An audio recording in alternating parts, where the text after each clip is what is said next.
ভালোবাসি তোমায় বাবা, বুকটা যে যায় চিরে, তোমার কথার হৃদয় মাঝে পড়ছে বারে বারে।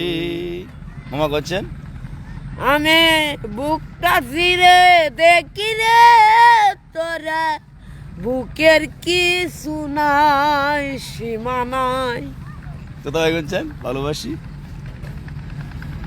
ভালোবাসি তোমায় বাবা, বুকটা যাইছি রে, তোমার কথা, তোমার কথার হৃদয় মাঝে পড়ছে বারে বারে। মামু আবার শুনেন, আবার শূন্য ফরক করেন, আমরা ফেসলা গেলাম দেখেন। ভালোবাসি তোমায় বাবা, বুকটা যে যায় চিরে, ভালোবাসা বুকটা তেরে বাবা পাই না কুলে। তো দাদা কি কইল এটা? আপনারা বললেন মামু যে কি কইছে?